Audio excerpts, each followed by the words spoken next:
नमस्कार, मी वंदना का खाना खजानामध्ये आपणा सर्वांचे स्वागत करते। मग चला तर वळूया रेसिपीकडे। आज आपण झटपट आणि पौष्टिक असा हिरव्या मुंगाचा डोसा बनवणार आहोत। हा तुम्ही मुलांच्या डब्यासाठी तसंच घरी नाश्त्यासाठी पण बनवू शकता। आता आपण इथे डोश्याचं मिश्रण तयार करून घेऊया। तर त्यासाठी मी इथे 1 वाटी मोड आलेली हिरवी मूग घेते आहे।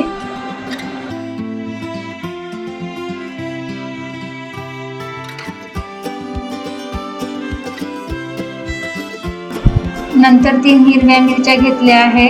तुम्ही तुमच्या चवीप्रमाणे कमी जास्त करू शकता। नंतर कढीपत्त्याची पाने, आल्याचे काही काप घेतले आहे। नंतर 8-9 लसणाच्या पाकळ्या टाकूया। त्यानंतर अर्धा चम्मच जिरा टाकूया। त्यानंतर चवीपुरते मीठ।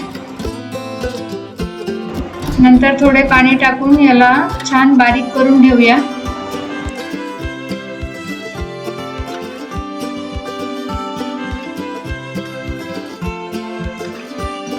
अशा प्रकारे आपली मुंगाची पेस्ट तयार झाली आहे।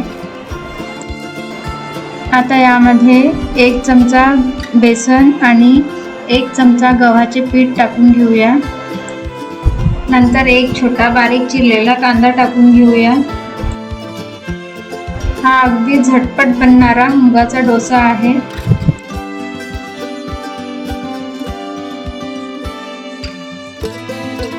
नंतर सर्व मिश्रण व्यवस्थित एकत्र करून घेऊ।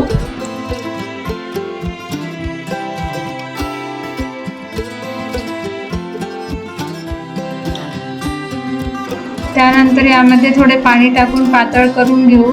अशा प्रकारे आपले मुगाच्या डोश्याचे बॅटर तयार आहे। आता मी इथे एका पॅनला तेल लावून घेते आहे। तुम्ही तुपाचा पण वापर करू शकता आणि त्यावर बॅटर टाकून घेते आहे।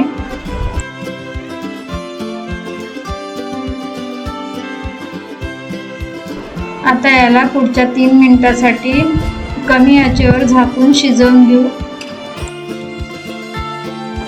इथे 3 मिनिट झाले आहे। आता याला पलटवून घेऊया। पलटवण्याच्या आधी याला वरच्या बाजूनी पण तेल लावून घ्या आणि दुसऱ्या बाजूनी पण 2 मिनिट शिजवून घेऊ। अशा प्रकारे आपला झटपट असा मुगाचा डोसा तयार आहे। व्हिडिओ आवडला असेल तर लाईक करा आणि माझ्या चॅनलला सबस्क्राईब करा। धन्यवाद।